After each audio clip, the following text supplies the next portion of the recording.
Today's guest is composer, producer, and songwriter Omar Rahbany, whose work blends emotion, storytelling, and a contemporary musical language.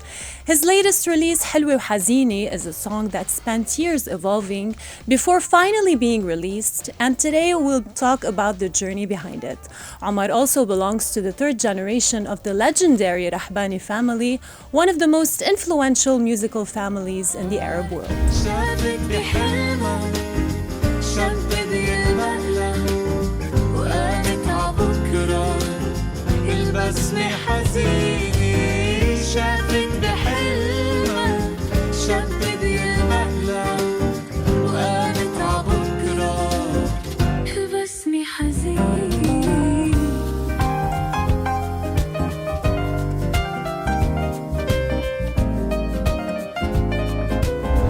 Omar, welcome to Ici Arts. It's a pleasure to have you on the show. Thank you for hosting me. Omar, Helwi W Hazini is a song that has been with you for several years before you actually released it. Mm-hmm. What inspired you to create this song? Well, actually, to be honest, to define exactly and determine what inspires me in a song is a little bit hard. But perhaps Helwi W Hazini, I may have seen a pair of two beautiful eyes that perhaps at some point in my life I have made sad. That's all I can say. That's all you could say. I think that's more than enough. Okay, and Helwi W Hazini is a title full of contradiction. What does that duality represent to you? Well, actually, I feel like beauty can be sad just as much as sadness can have the quality of beauty as well. And the idea of contrast is underlying the work. I believe that contrast is one of the most universal concepts that constitute major work of arts, whether in storytelling, cinema, choreography, or even music. And that's the case in Helwi W Hazini.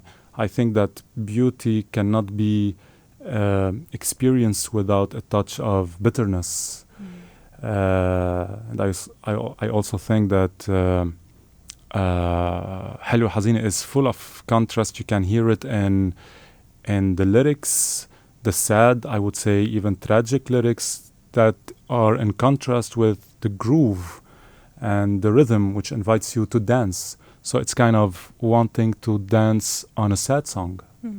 Quite bittersweet. Exactly. And Omar, this song went through several stages before reaching its final version with the music video that we're going to be discussing in a few moments. It has been already performed by three different singers. What made you keep revisiting the song, and what ultimately led you to this final version? Well, to be honest, Helwi W Hazini is a song that, yes, went through different stages in the development. And I knew that my challenge was not going to be writing it, it was going to be arranging it. Something I always struggle with is deciding the arrangement. Should it be an orchestral song? Should it be an Arabic ensemble, takht shar'i, or a solo piano with voice? It could also be a jazz quartet or a pop band. So rather than rushing into the studio and recording the song, I wanted the song to mature on stage. So I wanted to perform the song live in different settings and observe the audience's reaction. And that's exactly what happened. I first produced Helwi W Hazini during the Batroun concert in 2024 with Lea Mehanna as the singer. And I noticed the audience really liked the song. They kept asking for the recording version of the song. About a year later, I also got the chance to perform the song in Qatar with an amazing Qatari singer, Dan Almir, who also added her touch in the song. I also got a third chance to to produce the song with social media influencer and public figure Yara Abu Munsif, who added her intimate and sensual touch to the song. So I believe that I was kind of lucky to have experienced Helwi Hazini in 3 different genres and 3 different singers, which actually ultimately led me to the final version, the final official version of Helwi Hazini. And one of the biggest surprises in the final version is that the woman's voice is actually AI generated. That's correct. The reason why I used AI is very simple. As a musician, I struggle and strive to find new means of expression and artistic tools. And I wanted to explore the world of AI. So we used a AI-generated vocal that we trained and modeled for the song. But it's important to note that only the vocal is AI-generated. The entire team and musicians are all human beings and flesh and blood and friends of mine and musicians, namely the drummer Fouad Afra, the guitar player Rafi Mendalian, the bass player Joey Namour, the mix engineer Xavier Escabas, and the AI artist Raymond Haj. And I myself composed, wrote and arranged the song, and Ghadi Rahbany co-wrote the song as well. And even the woman in the music video is AI generated. That is correct too. We recently released the music video accompanying the song Helwi Hazini. It was produced by Rahbany 3.0, directed by Karim Rahbany, my brother. And it features an AI character that was modeled and generated by Create Studios, whom we collaborated with. So we wanted to have the character AI as well to keep up with the theme of AI. And Omar, coming from the Rahbany legacy, how challenging was it to balance preserving musical heritage while experimenting with technologies like AI? First of all, I don't think I have to carry the burden of preserving anything. However, being part of the Rahbany family gives you the drive. There's an underlying drive to push further and raise the bar. To answer your question, I think that the Rahbanis have this willingness to challenge the conventions of their time. As an example, I can give you the example of the Rahbany brothers, who broke the norm of the long format song, highly influenced by the Egyptian school. They moved into the 3-minute concise song without compromising the essence.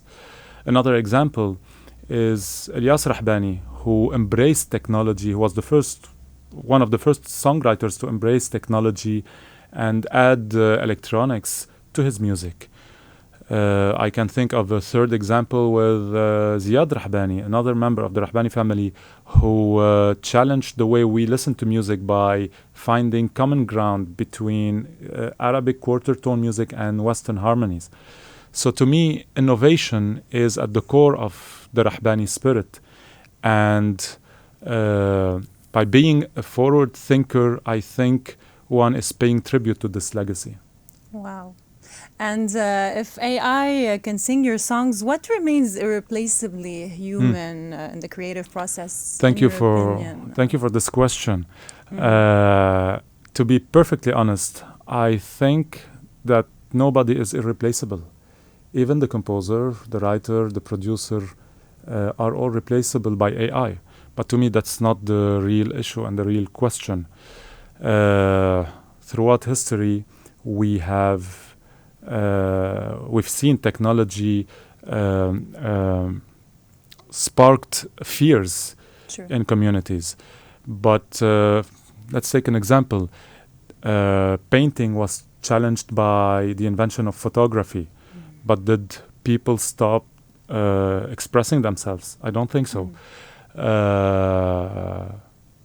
I think photography didn't eliminate paintings. The same thing goes with music, with the invention of MIDI synthesizers and drum machines and electronics. They didn't replace musicians. Actually, if we take the number of musicians today, I think they're growing by the minute. So to me, the important thing is the human shared experience. What I'm interested in is not what the machine has to say and share. I'm interested in knowing what you have to say as a human being. And I think that's what Helwi W Hazini proved so far with the numbers we have, is that it reached people emotionally. But the only different thing today is that the creative tool is different. It was with AI. Thank you so much for being with us today, Omar. It was such a pleasure to have you on the show. Thank you so much, Best Lea. of luck in your upcoming project. I really appreciate the invite and the questions. Thank you, and thank you, Ici Beyrouth. Thank you.